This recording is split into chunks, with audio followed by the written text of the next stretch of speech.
Warahmatullahi wabarakatuh, Ibu Helmi. Bagaimana kabarnya? Alhamdulillah sehat Ustazah. Mudah-mudahan Ustazah juga sehat selalu. Nggih, alhamdulillah ini pas lagi ada jadwal kontrol ngantar orang tua terapi, enggak apa-apa insyaallah ya. Ini saya lagi di mobil ya. Oh, gitu. Akan dibuka Ibu, monggo. Nggih. Syukran wa jazakillah khair. Ustazah telah berkenan hadir di Majelis Ilmu Online Az-Zahra pada sore hari ini. Masya Allah, saat ini jarak bukan lagi penghalang tentunya untuk kita bisa menuntut ilmu. Dan tentunya kami sangat berbahagia sekali bisa belajar langsung kepada Ustazah. Tanpa berlama-lama lagi, kami persilakan kepada Ustazah.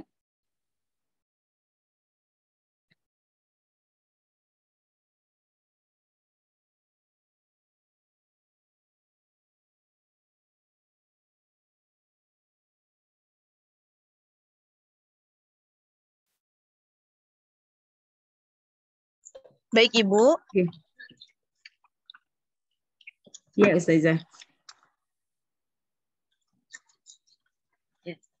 Boleh silahkan dibuka.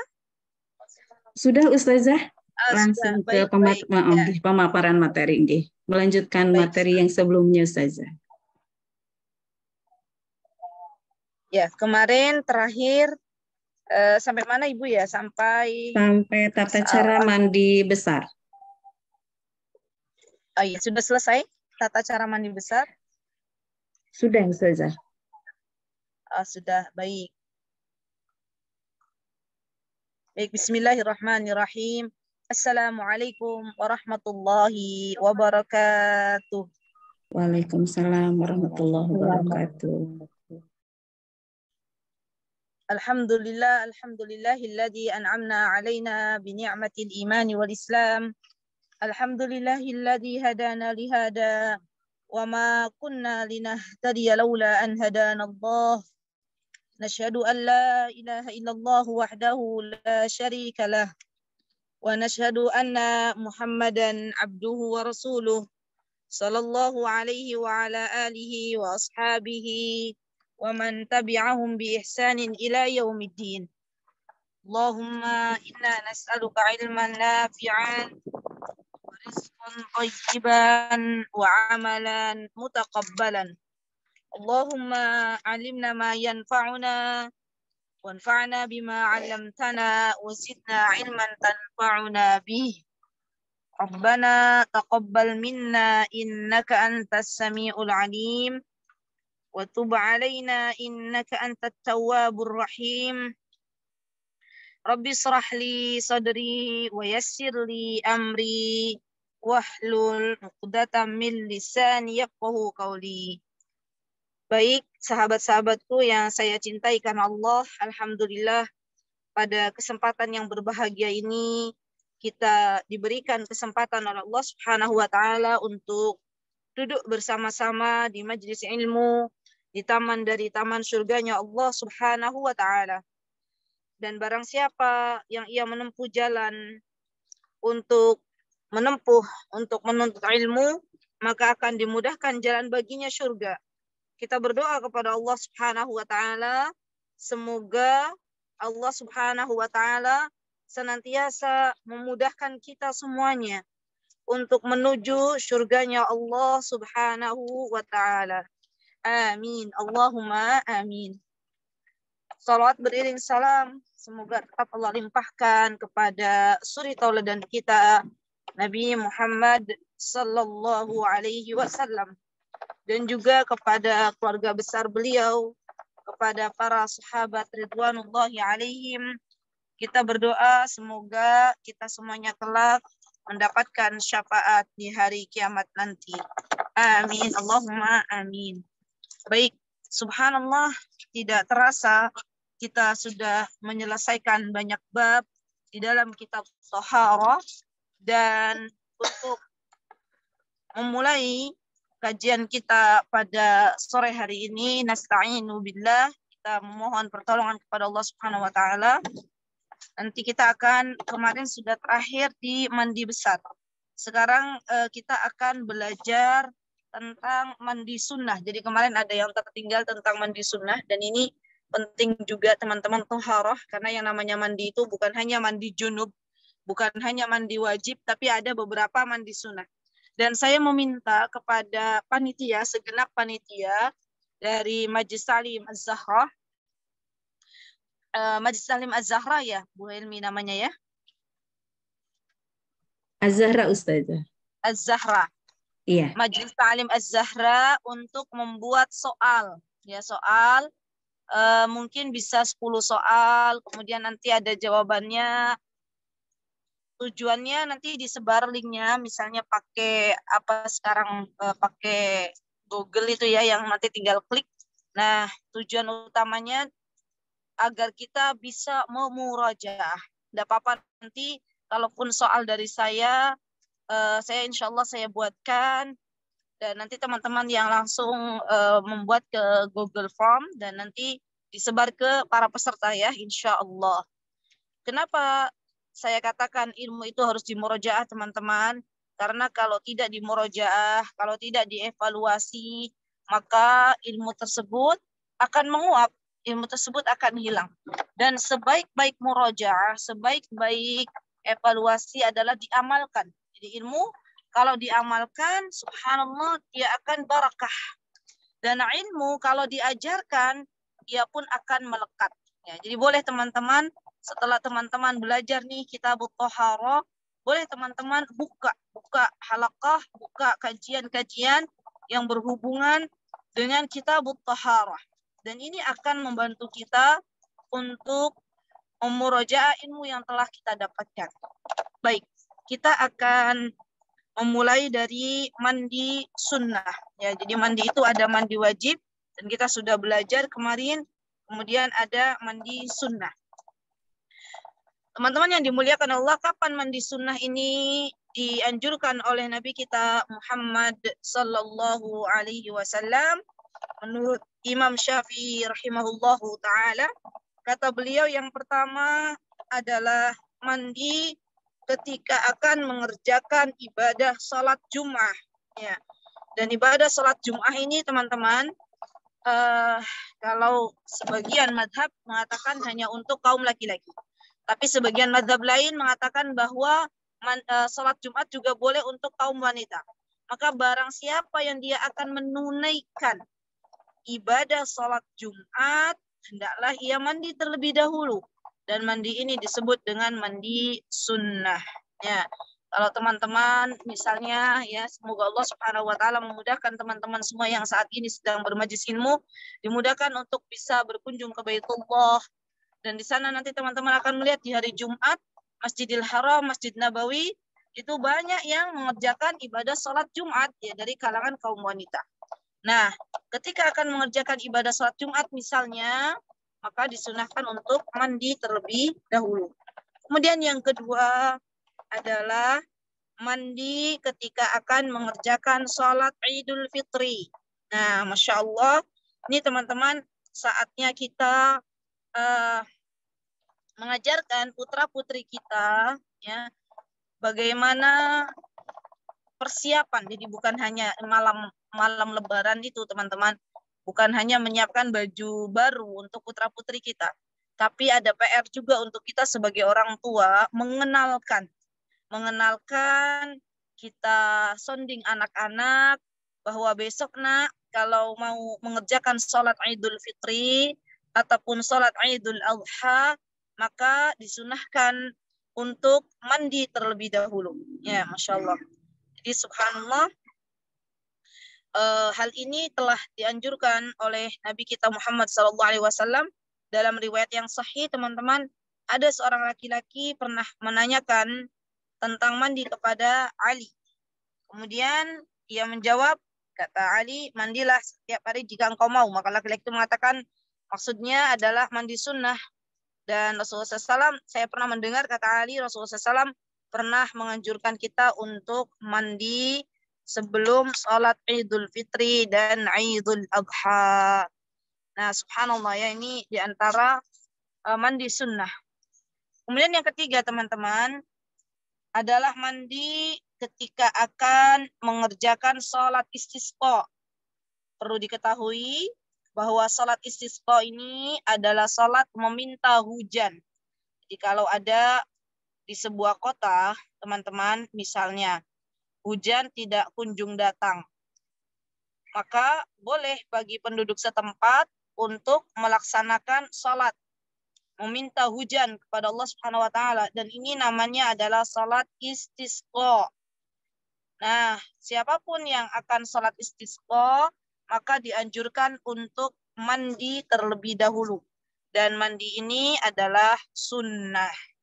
Kalau tidak mandi bagaimana? Tidak apa-apa. Tapi kalau mandi dapat pahala. Kemudian selanjutnya mandi setelah memandikan jenazah. Jadi subhanallah teman-teman, ternyata ya, mandi setelah memandikan jenazah ini bukan hanya kata orang kampung ya.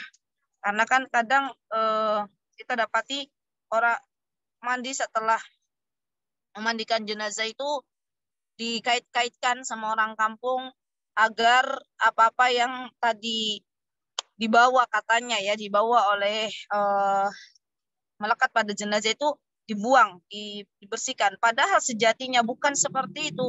Tapi sejatinya karena kita mengikuti apa yang telah diperintahkan oleh Rasulullah Shallallahu Alaihi Wasallam. Ya. Jadi ada hadis yang diriwayatkan oleh Ibnu Majah bahwa beliau mengatakan, kata beliau Rasulullah Shallallahu Alaihi Wasallam, ya, ada hadis yang mengatakan barang siapa yang telah memandikan jenazah maka hendaklah ia mandi. Ya, Masya Allah. Kemudian di antara mandi sunnah, teman-teman, adalah mandi bagi orang kafir setelah dia masuk Islam. Ya, subhanallah. Jadi kalau ada orang di awalnya dia belum masuk Islam, belum muslim, belum muslimah, belum beragama Islam, kemudian ia mandi, ia masuk Islam, maka disunahkan untuk mandi terlebih dahulu. Masya Allah ya. Dan berbahagialah bagi teman-teman yang saat ini diberikan oleh Allah kemudahan untuk berdakwah kepada orang-orang yang belum memeluk agama Islam. Ya, Masya Allah.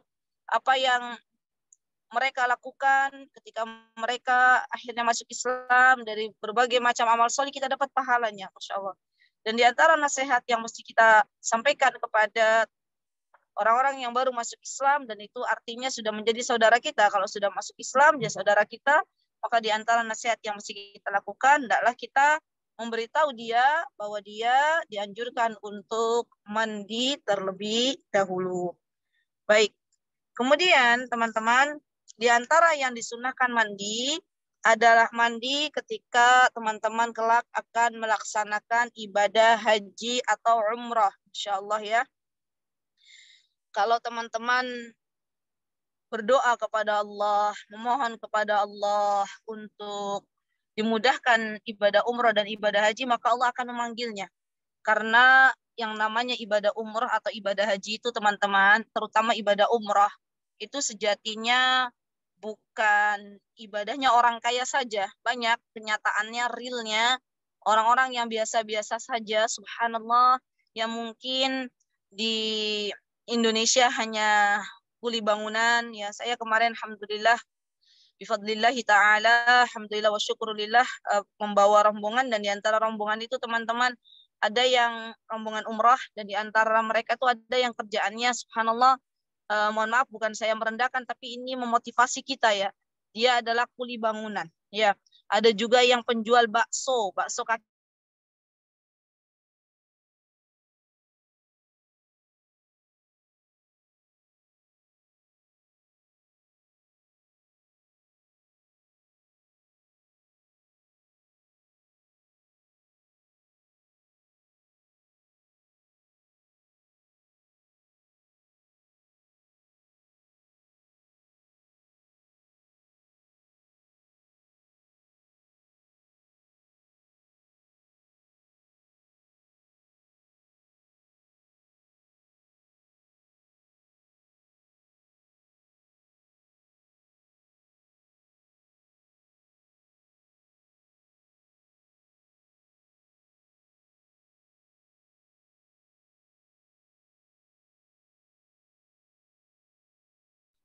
Alhamdulillah Ustazah sudah bergabung kembali.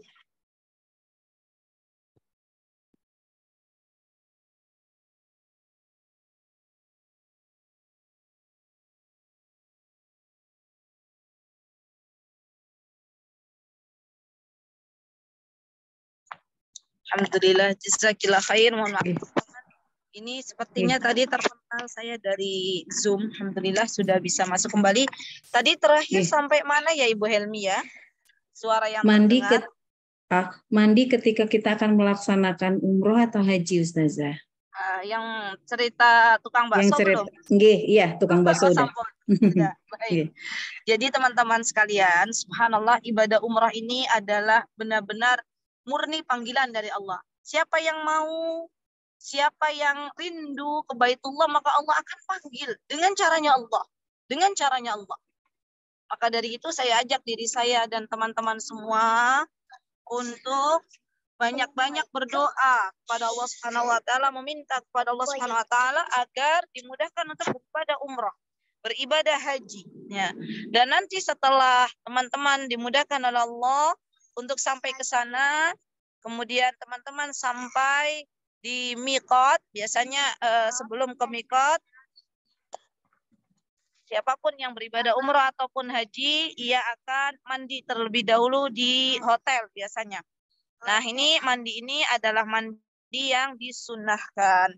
Baik, kemudian di antara yang disunahkan juga teman-teman adalah mandi ketika seseorang misalnya tidak melaksanakan ibadah umrah tapi ingin memasuki kota Makkah. Ya Masya Allah. Subhanallah, maka disunahkan juga untuk mandi. Karena Ibnu Umar, Abdullah bin Umar, beliau sebelum masuk ke kota Mekah, kemudian beliau pernah terlebih dahulu menginap di Zultuwa sampai pagi, dan akhirnya beliau ketika akan memasuki kota Mekah, beliau pun mandi terlebih dahulu dan menceritakan bahwa Nabi SAW mandi dan Ibnu Umar pun mengikutinya. Masya Allah, semoga teman-teman yang ada di kajian majelis ini, majelis ilmu ini, semoga Allah mudahkan untuk bisa mengunjungi kota Makkah. Semoga teman-teman yang ada di majelis ilmu ini, Allah mampukan untuk bisa salat di Masjidil Haram. Karena salat di sana itu seperti salat yang mendapatkan pahala 100.000. Allahu Akbar. Baik. Kemudian teman-teman, di antara sunnah atau di antara mandi sunnah yang telah dijelaskan oleh Imam Syafi'i rahimahullahu ta'ala, kata beliau, di antaranya adalah mandi ketika seseorang sadar dari pingsan. Ya, dimandi ketika misalnya seseorang baru sadar dari pingsan, maka ia pun bisa mandi setelah sadar ya. Kemudian di antara yang disunahkan untuk mandi adalah ketika seseorang ia hendak mengulangi hubungan suami istri. Misalnya mau mengulangi lagi, maka disunahkan untuk mandi terlebih dahulu. Ya, disunahkan untuk mandi terlebih dahulu. Masya Allah ya.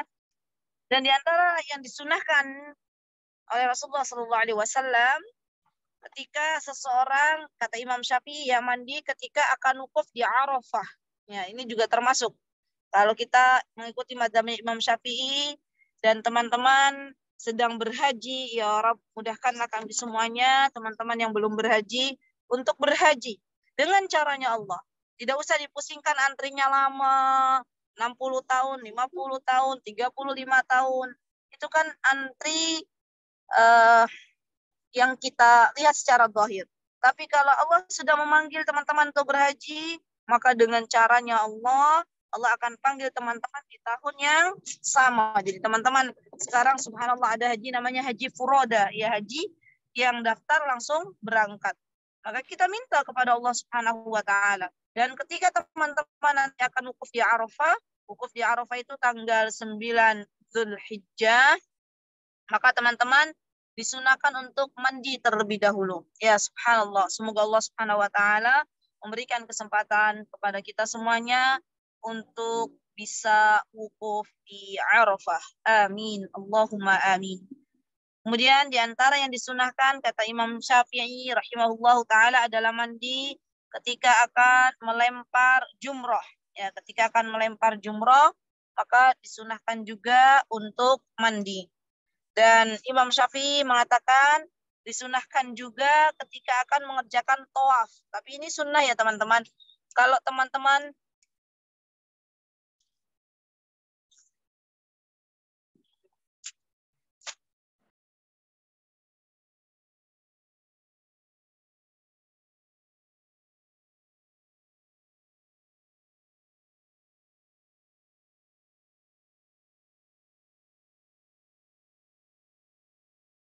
alhamdulillah.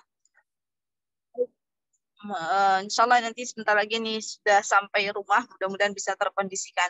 Baik, di dalam kitab Abu Syuja dikatakan bahwa di antara mandi sunnah teman-teman adalah ketika akan mengerjakan tawaf.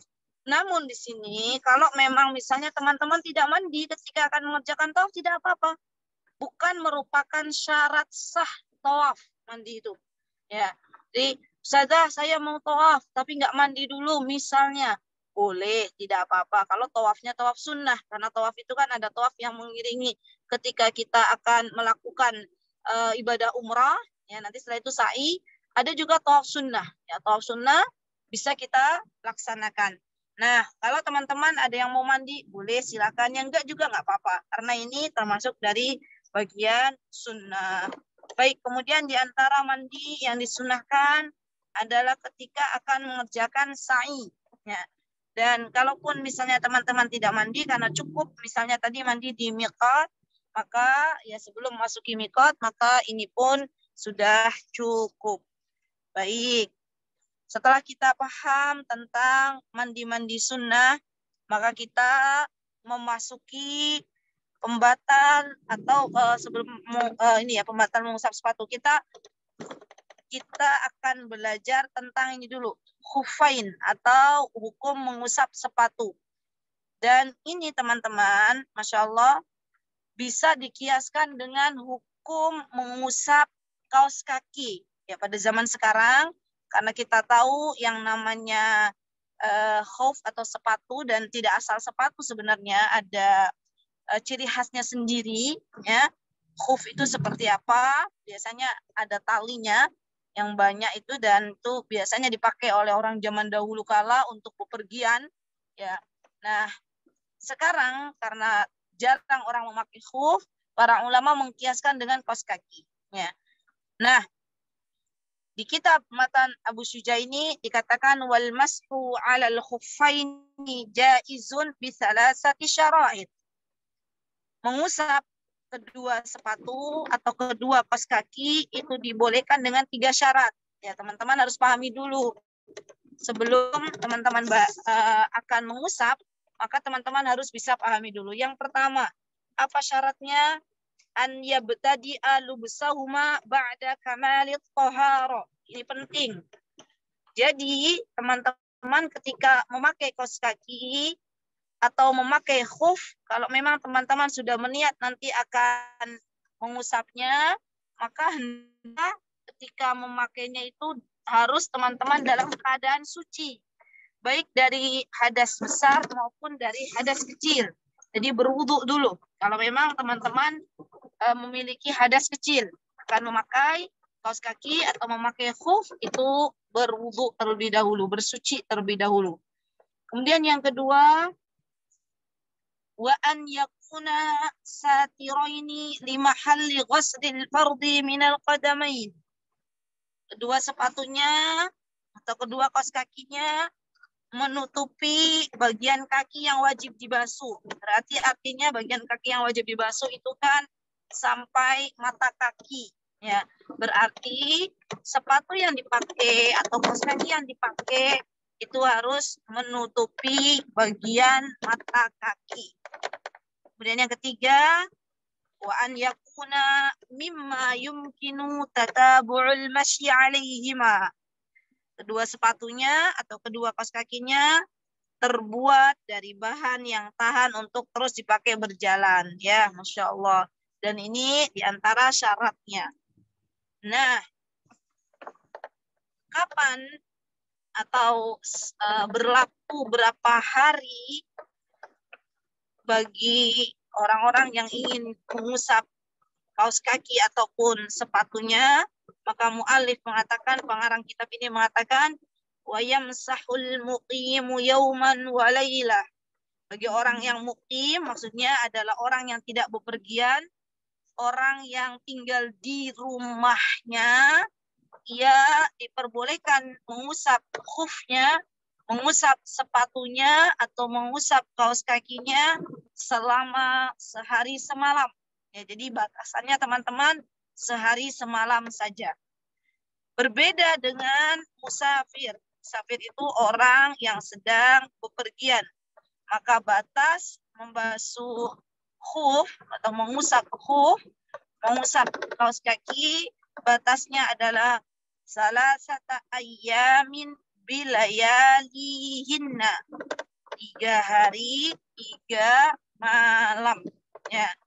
Nah, waktunya teman-teman, nah ini nih waktunya, ini juga penting nih. Kira-kira sampai kapan? 3 hari 3 malam, 1 hari 1 malam. Itu batasannya bagaimana? Waktunya dimulai teman-teman ketika teman-teman berhadas, ya. Setelah memakai kedua sepatu. Nah, itu mulainya di situ. Jika misalnya seseorang mengusap sepatu ketika mukim, ini juga sebuah masalah juga ya. Kemudian dia melakukan safar atau mengusap sepatu ketika melakukan safar. Kemudian dia mukim, maka ia menyempurnakan waktu mengusap sepatunya bagi orang yang mukim. Jadi ini sebuah masalah teman-teman, bahwa terkadang kita itu awalnya mukim kemudian menjadi musafir. Atau awalnya musafir kemudian sudah sampai ke sebuah tempat. Maka hukumnya dikembalikan kepada diri kita. Misalnya kita awalnya adalah seorang mukim, kemudian musafir, maka hukumnya adalah hukum musafir. Ya.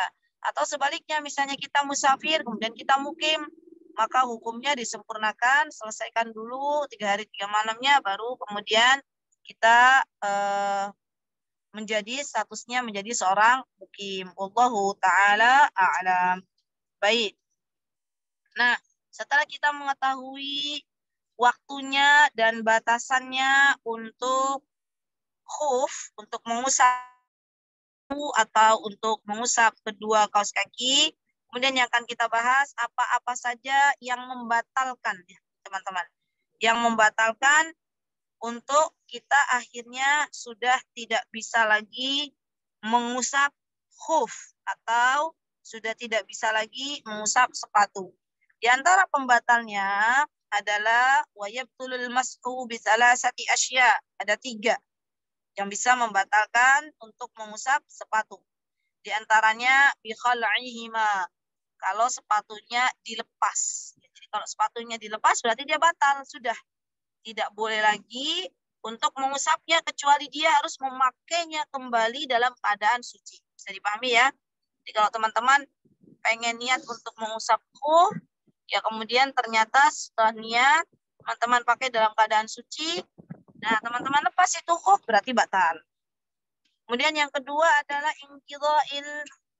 inqidha'il muddah, habis waktunya. Ya, tadi untuk orang mukim waktunya 1 hari 1 malam, untuk orang musafir waktunya 3 hari 3 malam. Kemudian yang terakhir adalah wama yujibul ghusl, terjadi sesuatu yang mengharuskan mandi. Ya, kita tahu yang namanya mandi itu kan tidak mungkin pakai sepatu, basah nanti ya. Jadi kalau misalnya teman-teman teman-teman dalam kondisi mengharuskan mandi, maka di situ teman-teman batal untuk memakai khufnya atau mengusap khufnya, itu menjadi batal. Jadi 3 ini yang harus kita perhatikan. Subhanallah, sedetail itu ya, subhanallah, diajarkan di dalam Islam. Dan Masya Allah, Tabarakar Rahman, terkadang banyak sesuatu yang belum kita ilmui. Dan ternyata sudah dijelaskan oleh para ulama. Maka saatnya kita belajar kembali, giat menuntut ilmu. Tujuan utamanya adalah untuk memberantas kebodohan dari dalam diri kita masing-masing. Baik, kemudian di antara bab yang mesti kita ketahui teman-teman, setelah kita mengetahui tentang bab khuffain, kedua sepatu, mengusap kedua sepatu, mashul khuffain, maka di antara bab yang mesti kita pelajari adalah tayammum. Nah, tayammum ini perintahnya langsung ada di dalam Al-Qur'anul Karim. Silakan teman-teman yang punya mushaf bisa dibuka surah Al-Maidah ayat 6. Surah Al-Maidah ayat 6. Silakan bisa dibuka. Dan saya akan bantu untuk saya bacakan. A'udzubillahi minasyaitonirrajim. Falam tajidu ma'an fatayammamu sa'idan thayyiban famsahu biwujuhikum wa aydikum min. Kata Allah Subhanahu wa taala, ketika hamba Allah tidak memperoleh air, ya, jadi ketika tidak ada air, maka ia dibolehkan untuk, nah ini alhamdulillah sudah ada di screen teman-teman, jazakillah khair para panitia, bisa teman-teman lihat, Masya Allah di screen ini ada wa in kuntum marda aw ala safarin aw jaa ahadum minkum minal ghaid aw lamastumun nisa falam tajidu ma'an fatayammamu. Kalau tidak menemukan air, maka dia boleh fatayammamu. Syahidnya, intinya ada di fatayammamu, yaitu bertayamum. Ya. Dengan apa tayamumnya? Yang Allah Subhanahu wa taala telah tegaskan kepada kita, sa'idan thayyiba. Ya. Dengan debu yang baik. Ya. Jadi dengan debu yang suci kita bertayamum. Dan hanya dua anggota tubuh yang kita usap, yaitu famsahu biwujuhikum wa aydikum min. Mengusap wajah kita dan mengusap tangan kita, kedua pergelangan tangan kita dengan debu, yaitu rukun tayammum. Ya, subhanallah, nanti teman-teman bisa belajar lagi ya tafsir surah Al-Maidah. Baik. Kemudian akhwati fillah rahimani wa rahimakunallah. Subhanallah, Rasulullah sallallahu alaihi wasallam yang pernah mengatakan innas sa'idat thayyib tahurul muslim wa in lam tajidis sama fa in lam yajidil ma'a 10 sinin. Bakalan suatu hari nih teman-teman, kalau sekarang teman-teman masih menemukan air, maka bersyukurlah kepada Allah Subhanahu wa taala, karena bakal ada suatu hari itu di mana subhanallah ada musim kemarau yang panjang. Ya, orang-orang menemukan air tapi sedikit, ya, dan itu mungkin hanya cukup untuk minum saja, ya, hanya cukup untuk minum. Maka dari itu diperbolehkan ketika keadaan ya demikian, misalnya kemarau yang panjang dan hanya sedikit air yang cukup untuk minum, maka diperbolehkan untuk bertayamum, ya. Dan kita harus mengilmuinya, kita harus belajar. Bagi teman-teman yang belum belajar bagaimana tayamum, itu hendaklah belajar ya seperti apa sih tayamum. Karena suatu hari ketika misalnya teman-teman tidak mendapati air, misalnya teman-teman sedang dalam perjalanan, misal ya di sebuah kereta atau di pesawat, boleh teman-teman karena ketersediaan air sangat-sangat sedikit dan itu mungkin digunakan untuk orang-orang yang akan buang air misalnya, maka boleh dalam hal ini bertayamum. Dan ini diperbolehkan ya, Masya Allah. Baik. Kemudian akhwati fillah rahimani wa rahimakunallah. Dalam tayamum ini yang perlu kita perhatikan juga bahwa subhanallah ada kekhususan. Ada kekhususan yang Allah Subhanahu wa taala berikan kepada Rasulullah Sallallahu Alaihi Wasallam. Dan ini yang perlu kita ketahui. Jadi memang ada spesial apa-apa yang Allah hanya khususkan kepada Nabi kita Muhammad Sallallahu Alaihi Wasallam dan tidak Allah berikan kepada nabi-nabi sebelumnya. Ya, di antaranya teman-teman yang menjadi kekhususan Rasulullah Sallallahu Alaihi Wasallam adalah Allah jadikan al-ard, kata Rasulullah SAW, ju'ilatil ardu kulluha li. Allah jadikan semua permukaan bumi ini, teman-teman, dijadikan sebagai tempat sujud. Ya, wali ummati masjidan wa tahuran. Dan Allah jadikan juga untuk umatku, kata Nabi kita Muhammad sallallahu alaihi wasallam, bagian dari bumi itu untuk tahuran, untuk bersuci. Berarti bisa untuk bertayamum. Subhanallah. Dan ini tidak berlaku bagi umat-umat sebelum Nabi kita Muhammad sallallahu alaihi wasallam. Dan di antara khususan beliau, teman-teman, yang harus kita ketahui, dan ini harus kita ilmui, ya, Masya Allah, di antaranya adalah Allah berikan kepada Rasulullah Sallallahu Alaihi Wasallam ghanimah. Ya, ghanimah itu harta rampasan perang, dan Allah halalkan bagi Nabi kita Muhammad Sallallahu Alaihi Wasallam, dan bagi siapapun yang ikut berperang dengan beliau akan mendapatkan ghanimah. Ya, yang perlu teman-teman ketahui, ada perbedaan antara fai dan ghanimah. Sama-sama harta rampasan yang akan diperoleh oleh kaum muslimin, tapi bedanya kalau ghanimah itu dilakukan didapatkan dengan peperangan dulu. Tapi kalau fai itu didapatkan oleh kaum muslimin walaupun mereka tidak berperang. Nah, ini kekhususan yang Allah berikan kepada Nabi kita Muhammad SAW beserta umatnya.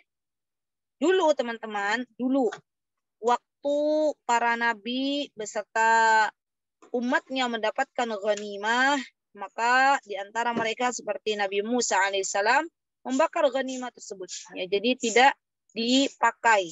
Dan subhanallah, khususan bagi Rasulullah SAW beserta umatnya bisa menggunakan ghanimah tersebut. Masya Allah. Baik. Kemudian Rasulullah SAW juga mengatakan, wa aynama adrakat rajulan min ummatis salat wa indahu masjiduhu wa inda tahuruhu. Masya Allah, ini pelajaran untuk kita nih teman-teman. Kita bersyukur nih menjadi umat Nabi kita Muhammad SAW, karena sejatinya kita ketika sudah datang waktu salat misalnya, dan kita misalnya tidak menemukan masjid, maka boleh di bumi Allah manapun kita salat. Ya, yang penting kita yakin bahwa di situ adalah tempat yang bisa dipakai untuk sholat, bukan tempat yang misalnya ada najisnya atau yang lainnya. Ya, Masya Allah. Saya pernah menemukan seseorang ya waktu itu sholat sambil di bandara itu sambil sholat, ya Masya Allah. Jadi sambil menunggu waktu itu, dan dia menggunakan sisi tempat ruang tunggu itu untuk sholat. Dan ini boleh, ya boleh teman-teman. Dan saya pun pernah diberitahu oleh beberapa teman-teman yang saat ini berada di luar negeri, ya di luar negeri, di mana di sana itu seperti di Jerman itu masjid begitu jauh, ya, maka boleh sholat dimanapun ya ketika masjid tidak terjangkau, ya, jadi nggak harus di masjid, karena ada kan beberapa kaum yang dia tuh sholat harus di tempat yang telah ditentukan saja. Dan kita, umatnya Nabi kita Muhammad SAW, maka kita bisa salat ya dimanapun kita berada. Yang pasti tempatnya itu adalah suci, ya, atau tidak ada najis. Baik.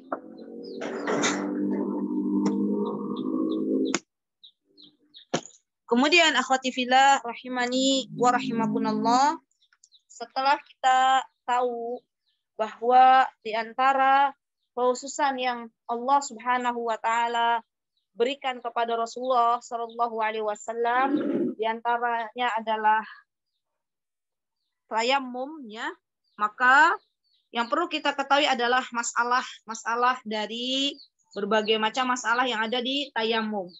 Contoh misalnya Ketika misalnya teman-teman waktu sholat yang tersisa itu tinggal sedikit saja. Dan diperkirakan misalnya akan habis kalau teman-teman berwudu. Ada tuh ya misalnya teman-teman yang sholat itu mepet-mepet akan keluar waktunya. Dan sudah teman-teman perkirakan kalau misalnya teman-teman wudu habis waktu sholatnya. Sudah tidak lagi masuk waktu sholat. Maka dalam hal ini teman-teman boleh bertayamum. Ya, ini diantara syarat ya kalau teman-teman mau bertayamum boleh ya. Atau misalnya diantara masalah tayamum yang mesti kita ketahui ketika teman-teman tidak menemukan air, ya tidak menemukan air sudah dicari tapi ternyata tidak didapatkan. Baik ketika teman-teman sedang mukim di rumah teman-teman ataupun sedang dalam keadaan safar. Contoh misalnya ketika mukim misal teman-teman contoh realnya teman-teman pakai air pump misal ya. Kemudian setelah itu air pump yang teman-teman pakai ada kendala dan tidak ada air yang mengalir. Ya, maka dalam hal ini teman-teman bisa melakukan tayamum ketika akan mengerjakan ibadah salat ya, untuk mengganti wudhu itu sendiri. Atau teman-teman akan bepergian ya safar, kemudian teman-teman di perjalanan tidak menemukan air, maka ini pun bisa dipakai untuk bertayamum. Baik. Kemudian kapan kita boleh bertayamum? Ketika misalnya teman-teman ya ketika penggunaan air itu dikhawatirkan misalnya justru akan memperparah suatu penyakit ya, memperparah suatu penyakit, maka di sini boleh teman-teman untuk bertayamum ya. Karena Allah Subhanahu wa taala telah menegaskan di dalam surah Al-Maidah, wa in kuntum marda aw ala safarin aw jaa ahadun minal ghaid aw minkum minal ghaid aw lamastumun nisa. Di sini ada marda. Marda itu artinya adalah sakit. Dan ketika teman-teman tahu info dari misalnya dari orang-orang yang terpercaya dari dokter mengatakan bahwa misalnya Bu, untuk saat ini Ibu tidak boleh dulu kena air. Karena kalau kena air justru akan memperparah sakitnya ibu misalnya ya, info seperti itu, maka kita boleh melakukan tayamum, tidak berwudu terlebih dahulu.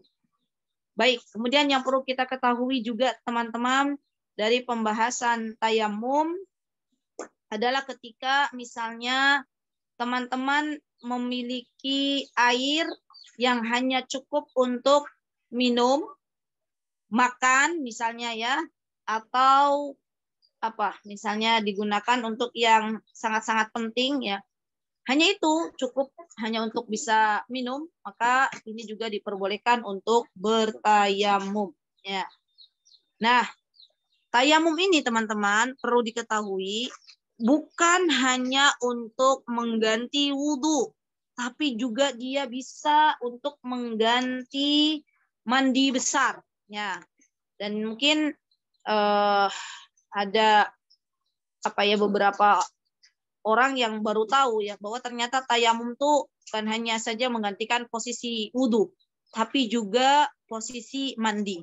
Misal contohnya teman-teman baru melakukan hubungan suami istri misal, dan teman-teman ketika akan mandi ya, mandi junub misalnya tidak menemukan air, bagaimana? Ya sudah cukup bertayamum. Caranya bagaimana? Sama dengan tayamumnya teman-teman ketika akan berwudu. Jadi nggak mesti ya teman-teman, wah karena ini menggantikan mandi junub, jadi harus keluar dari rumah, ya kemudian dia tiduran di atas pasir, diguling-gulingkan badannya misal ya. Bukan seperti itu. Tapi cukup dengan tayamum sebagaimana yang teman-teman lakukan ketika akan mengganti wudhu. Itu cukup. Jadi boleh yang namanya tayamum itu untuk menggantikan mandi besar. Kalau misalnya memang tidak ada air. Ya. Nah, kita sudah mengetahui apa saja yang diperbolehkan untuk bertayamum. Kemudian sekarang kita akan mengetahui teman-teman bahwa misalnya, ada masalah juga nih, misalnya teman-teman sudah bertayamum atau sedang bertayamum, ya. Kemudian ini termasuk dari pembatal tayamum, ya. Kemudian setelah teman-teman bertayamum, ya, di tengah-tengah itu ternyata teman-teman dengar air. Oh, ada suara air, pumpnya jalan lagi tuh. Jadi misalnya ya, sudah beberapa hari tidak nyala, mampet misalnya, kemudian jalan lagi. Maka saat itu juga tayamumnya teman-teman batal. Ya, karena teman-teman menemukan air. Ya, Masya Allah. Dan di antara perkara teman-teman yang membatalkan tayamum, di samping menemukan air, juga apa-apa yang membatalkan wudhu. Itu juga membatalkan tayamum. Coba saya mau tanya ke Ibu Hilmi nih. Apa saja Ibu di antara yang membatalkan wudhu yang pernah kita pelajari? Kentut saja. Ya, apa-apa yang keluar dari lubang apa Lubang, yang pernah iya. kita pelajari? Dubur dan Dubur kubul. dan iya. Ya, kemarin kita belajar ya, apa itu kubul, apa itu dubur, Bu Hilmi? Bu Helmi. Kalau dubur itu, mohon maaf, tempat buang air besar nggih, Ustazah? Nggih. Kemudian kalau ya. kubul? Kalau kubul yang itu, Ustazah, tempat keluar air apa kencing gitu saja. Baik, tempat keluarnya kita membuang air kecil ya, misalnya. Baik. Kemudian apa lagi? Selain dua itu yang membatalkan wudhu.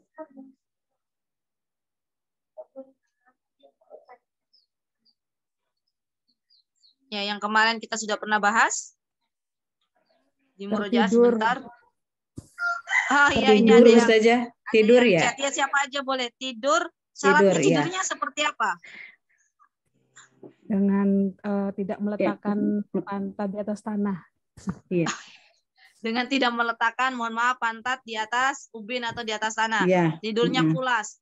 Baik, batasannya itu ya. Tapi ketika teman-teman misalnya di masjid atau di tempat belajar teman-teman, tempat sholat teman-teman di rumah misalnya, teman-teman tidur ya, dan pantatnya masih menetap di ubin, walaupun tidurnya srek gitu ya, maka itu tidak membatalkan wudhu. Baik, ada lagi, satu lagi, witer ya, 3. Ada lagi?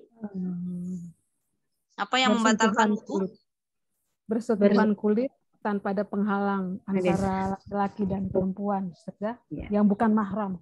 Bukan mahram ya. Masya Allah, pintar. Alhamdulillah. Ini yang menjadi kaidah ya. Bersentuhan kulit. Dan ini adalah pendapat dari penulis yang menulis tentang Matan Abu Syuja. Ya, bahwa yang namanya bersentuhan kulit antara laki-laki dan perempuan yang bukan mahram itu adalah sesuatu yang membatalkan wudhu. Baik, jazakumullahu khairan. Nah, apa-apa yang membatalkan wudhu, semua perkara yang dapat membatalkan wudhu itu juga membatalkan tayamum. Ya, jadi teman-teman belajar lagi nih, kira-kira apa saja yang membatalkan wudhu. Kemudian teman-teman akhirnya tahu bahwa semua yang membatalkan wudhu adalah membatalkan tayamum. Baik. Setelah kita tahu apa-apa yang membatalkan tayamum dan wudhu, kemudian kita pun belajar ya saat ini tentang tata cara tayamum. Ya, ini yang harus kita ketahui teman-teman. Di antara tata caranya, kalau di sini ada tambahan nih di screen, murtad atau keluar dari Islam. Ini di antara yang fikih madhab Syafi'i. Insyaallah. Ada murtad keluar dari Islam, di sini juga termasuk yang membatalkan tayamum. Jadi orang murtad, naudzubillah summa naudzubillah, kita memohon kepada Allah Azza wa Jalla teman-teman dari yang namanya murtad. Murtad itu adalah keluar dari agama Islam. Dan kita berdoa kepada Allah Subhanahu wa taala, zat yang Maha membolak-balikan hati manusia, dengan sebuah doa, ya muqallibal qulub, sabbit qalbi ala dinik. Ya, insyaallah. Ini perlu kita terus baca karena hidayah itu subhanallah teman-teman pemberian dari Allah Subhanahu wa taala. Dan hidayah dicari, bukan kita menunggu. Saya mau hidayah ditunggu aja, tidak, tapi dicari. Ini nasihat dari salah seorang syekhoh ya, yang waktu itu memberikan nasihat. Saya minta kepada beliau tolong nasihati saya, dan beliau mengatakan teruslah memohon kepada Allah, berdoa dan dicari hidayahnya. Bagaimana cara mencari hidayah?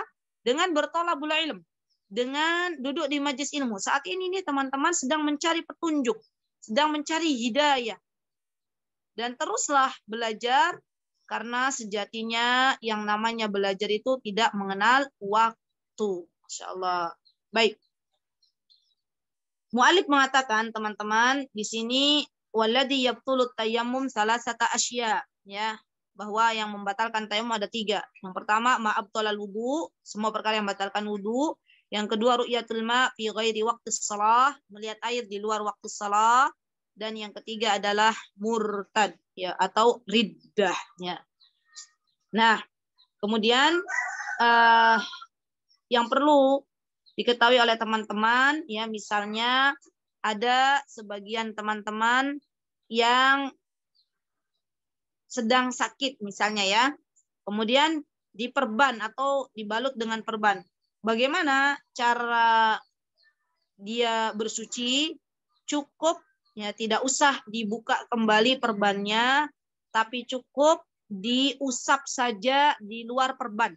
Nah, ini juga penting banget. Ya, yang perlu kita ketahui teman-teman, terutama bagi teman-teman yang mungkin saat ini berprofesi sebagai perawat, ya. Jangan memaksa pasien yang sedang dalam keadaan sakit diperban untuk membuka perbannya.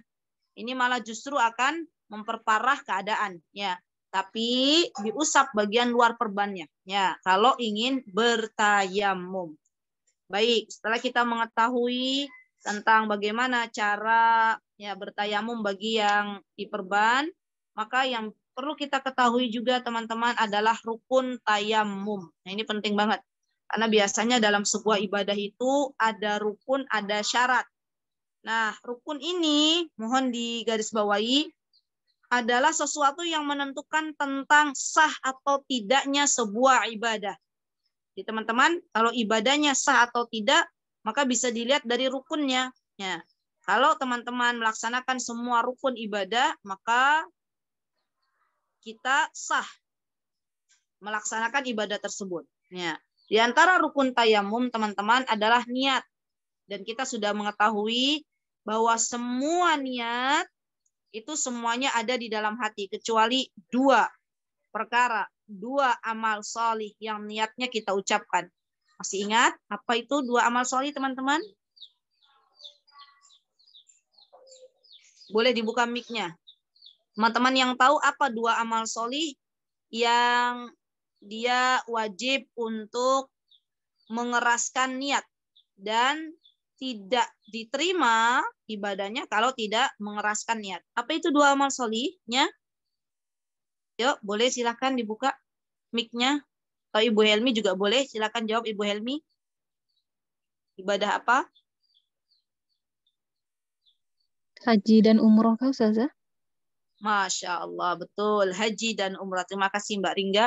Jadi haji dan umrah jazakillah khair itu harus kita nyaringkan. Labbaik Allahumma umratan, labbaik Allahumma hajjan.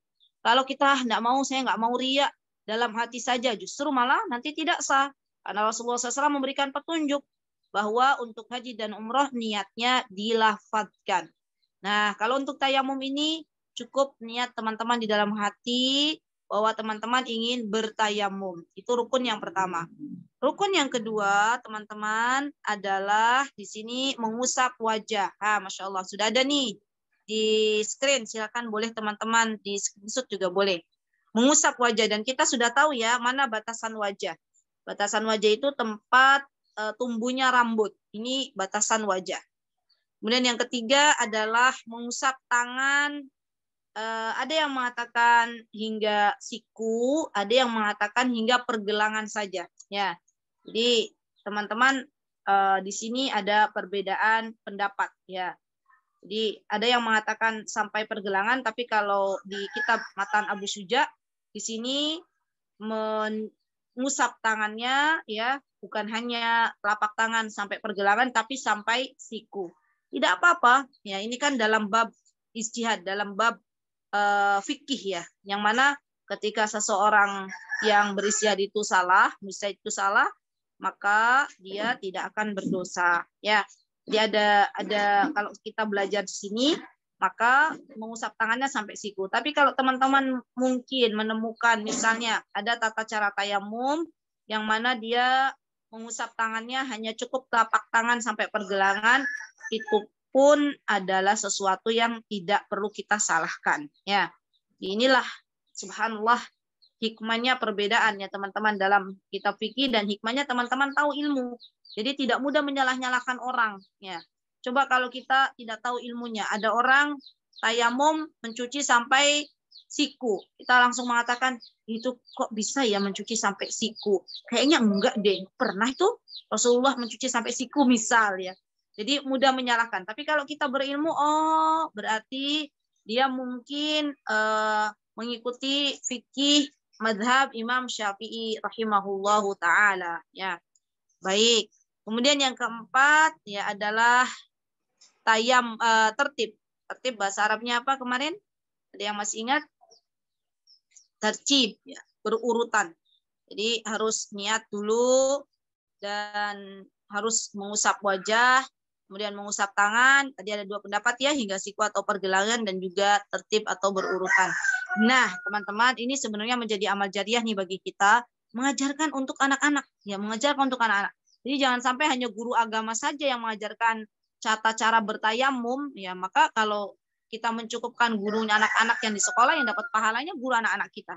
Tapi kita sebagai seorang ibu, kita ajarkan, sini nak, ibu ajarkan tata cara bertayamum ya.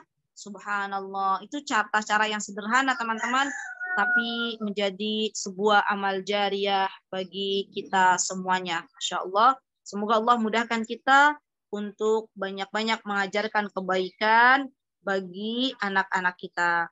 Baik, kemudian yang terakhir, bab tayamum ini teman-teman adalah sunnah-sunnah tayamum. Ya, sunnah-sunnah tayamum ini juga perlu kita ketahui apa saja. Kalau ada rukun, ada sunnah, ya. Dan kita belum belajar syarat ya, syarat dulu syarat. Sebelum sunnah syaratnya dulu teman-teman. Syarat tayamum. Nah, perbedaan rukun dan syarat, ya perbedaannya. Kalau syarat itu dikerjakan sebelum melaksanakan ibadah tersebut. Tapi kalau rukun itu dikerjakan ketika kita mengerjakan amal soleh. Ya, tolong dicatat baik-baik karena kita nanti pasti ketemu lagi. Apa itu syarat, apa itu rukun? Syarat itu adalah sesuatu yang kita kerjakan sebelum kita melaksanakan ibadahnya. Apa syarat tayamum? Di antaranya ya syaratnya kalau teman-teman menemukan adanya udzur atau di sini ada halangan syar'i. Baik, berarti udzur ya. Baik itu dalam kondisi teman-teman sedang melakukan sebuah perjalanan ataupun dalam kondisi sakit. Karena ini termasuk udzur yang diperbolehkan. Ya. Kemudian yang kedua di antara syarat tayamum teman-teman adalah menurut pendapat dari muallif fikih madhab Imam Syafi'i, Matan Abu Syuja, adalah telah masuk waktu sholat. Ya. Jadi subhanallah melakukan tayamum ini dilakukan ya setelah masuk waktu sholat. Ya. Dan di sini dikatakan orang yang memenuhi sebab-sebab tayamum seperti sakit dan bepergian tidak boleh melakukan tayamum untuk sholat fardu sebelum waktu sholat tiba. Ya.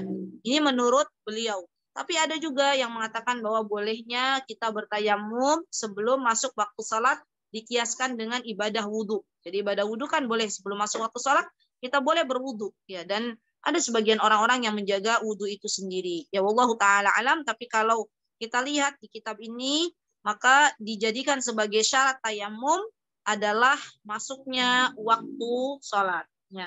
Kemudian yang ketiga, teman-teman, ya subhanallah, di antara syaratnya nih, dia tidak berpasrah begitu saja. Dia berusaha mencari air. Misal, di rumahnya nggak ada air, ya. Terus dia cari, kira-kira di sekitar saya itu ada air nggak? Kalau misalnya ternyata sudah mencari ke sana kemari, tapi tidak ada air, diperbolehkan di sini untuk bertayamum. Dia bergerak dulu, ya bergerak dulu, karena subhanallah teman-teman, kita itu akan dinilai oleh Allah Subhanahu wa taala dari bukan hanya dari ibadah kita, tapi juga dari usaha kita. Ya, kita cari dulu. Oh, ternyata di depan nggak ada air, di belakang ada. Ya, kita cari terlebih dahulu. Baik, kemudian di antara syarat tayamum tadi ya, ada air, tapi air tersebut hanya sedikit sekali. Ya, ketersediaannya sedikit, hanya cukup untuk minum saja misalnya. Ya, maka di sini bolehnya bertayamum. Kemudian yang terakhir adalah tersedianya adanya tanah yang suci. Ya, kalau di sini dikatakan yang mengandung debunya atau serbuk halus. Dan jika tanah tersebut tercampur dengan kapur atau pasir, ya tidak boleh digunakan untuk bertayamum. Tapi ini kan pendapatnya yang punya matan Abu Syuja. Ada juga yang mengatakan yang pasti, yang jelas itu apapun debu. Jadi tidak dibeda-bedakan apakah debu tersebut tercampur oleh pasir atau oleh kapur, ya. Yang pasti di situ debu, maka boleh digunakan untuk bertayamum. Termasuk teman-teman, ingin saya share sedikit, termasuk misalnya teman-teman sedang melakukan perjalanan dengan pesawat atau dengan kereta misalnya. Teman-teman tidak harus meminta kepada masinis misalnya ya, mau bertayamum, berkata kepada masinis, Pak Masinis, tolong berhentikan dulu kereta, saya mau tayamum dulu, cari dulu debu di luar. Atau misalnya keretanya itu hanya sebentar saja, misalnya berhenti di sebuah stasiun, teman-teman membahayakan diri sendiri keluar, misalnya ya cari debu, bertayamum, setelah balik ternyata keretanya sudah pergi. Nah, hal-hal ini nih yang kita tidak perlu memaksakan diri. Jadi kalau misalnya di sebuah kereta ataupun di pesawat, cukup kita tempelkan ya tangan kita untuk mencari debu di dinding-dinding pesawat atau di kursi-kursi, itu sudah cukup. Ya, jadi tidak perlu membebani diri untuk membawa debu, misalnya ya di kantong. Buat apa membawa debu? Buat tayamum, gitu ya. Nah, ini tidak demikian ya teman-teman. Baik, setelah kita tahu apa itu syarat tayamum, apa itu rukun tayamum, apa itu yang membatalkan tayamum, yang terakhir adalah sunnah tayamum. Ya, sunnah tayamum. Ini juga perlu kita ketahui. Yang pertama adalah membaca tasmiyah. Ya, masih ingat nggak apa itu tasmiyah?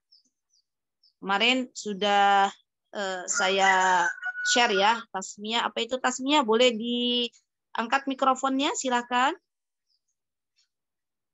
Apa itu tasmiyah? Boleh teman-teman buka. Baca bismillah ya? Iya, Baca masalah basmalah Ibu. Baca bismillah. Kalau ta'awud apa Bu Helmi? A'udzubillahi minasyaitonirrajim. Ya, membaca Apa ya? ta'awud. Membaca. Minasyaitonirrajim. Ya, tasmiyah membaca basmalah, ta'awud membaca a'udzubillahi minasyaitonirrajim. Jazakillah khair Bu Helmi, Masya Allah. Baik, at-tasmiyah, mengucapkan basmalah. Jadi mengucapkan basmalah sebelum teman-teman tayamum ini adalah sunnah. Kalau tidak mengucapkan basmalah bagaimana? Tidak apa-apa. Ya tetap sah karena basmalah ini bukan termasuk dari rukun tayamum. Kemudian yang kedua, teman-teman, adalah taqdimul yumna 'alal yusra. Ya, apa itu taqdimul yumna 'alal yusra? Taqdimul yumna 'alal yusra adalah di sini mendahulukan yang kanan daripada anggota yang kiri. Misalnya tangan ya didahulukan, dicuci dengan yang kanan terlebih dahulu daripada yang kiri. Dan terakhir adalah al-muwalah. Ya, al-muwalah kemarin juga sama ya, di wudhu tuh ada muwalah. Muwalah itu artinya berurutan.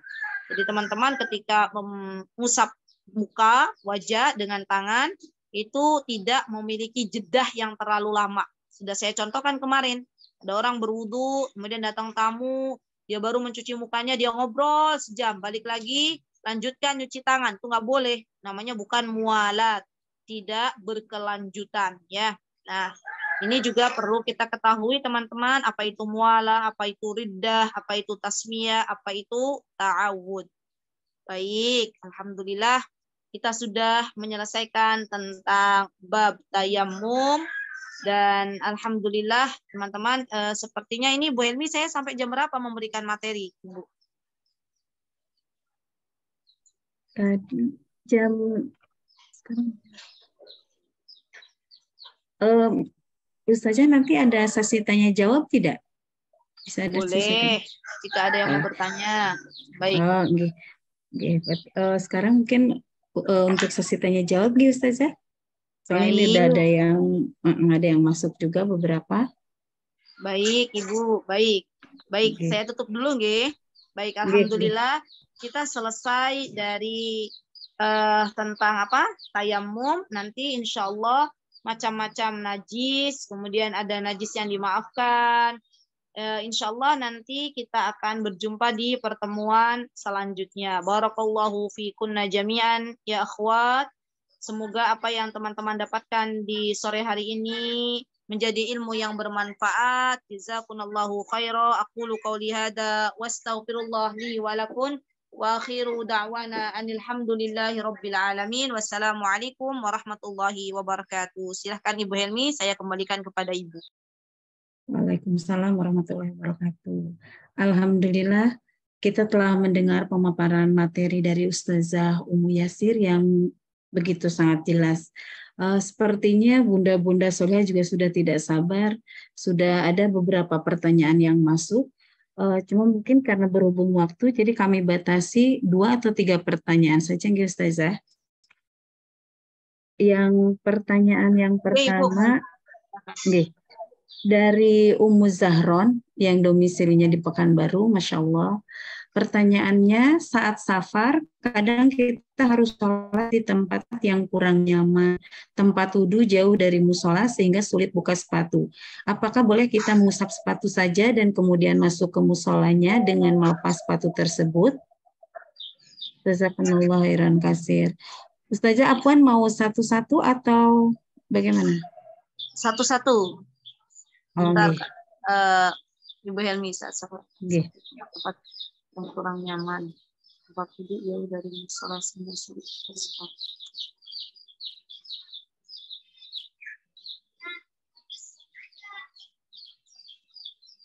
Berarti ini Ummu Zahran ini karena tempat wudhu jauh dari musola, artinya beliau mengusap sepatu kah atau bagaimana?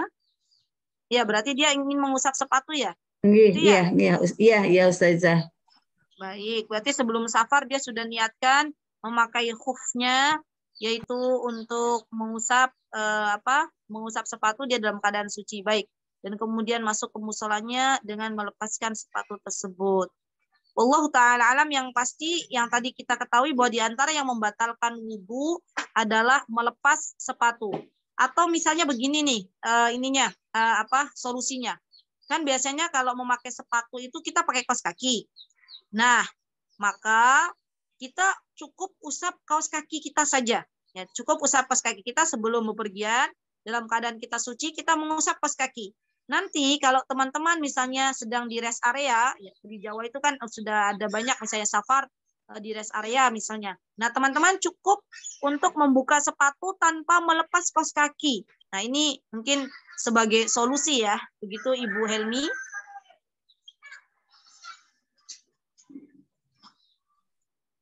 Baik Ustazah.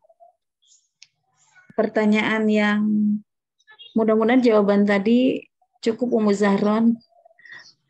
Pertanyaan yang kedua dari Hasna Arifah. Jika ketika sholat saya merasa kentut namun tidak berbau dan tidak berbunyi, apakah itu benar-benar kentut atau hanya gangguan setan Ustazah? Apakah sholat saya batal karena hal tersebut? Sebelumnya terima kasih. Assalamualaikum. Waalaikumsalam warahmatullahi wabarakatuh. Masya Allah. Pertanyaan yang cukup bagus ya, Masya Allah.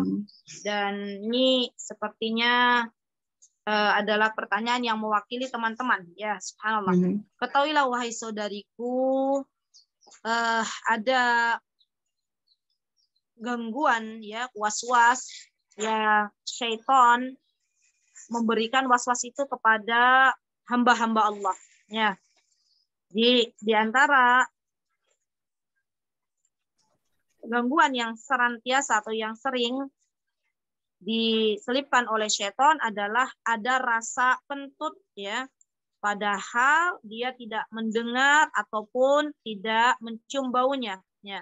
Nah, kalau demikian teman-teman, kalau misalnya tidak ada suara atau tidak ada bau, katakan bahwa itu adalah gangguan dari syaitan, was-was saja. Lanjutkan, ya. Karena Rasulullah SAW pernah menjawab sebuah pertanyaan yang diajukan kepada beliau tentang kentut ini di dalam salat, maka kemudian beliau mengatakan la yansharif, jangan ia berpaling membatalkan salatnya hatta yasma'a sautan au yajidu rihan, sampai dia mendengar suara kentut jelas, itu jelas, atau yajidu rihan, kok bau apa ya, tadi habis makan durian tiba-tiba kok kentutnya bau durian misalnya ya.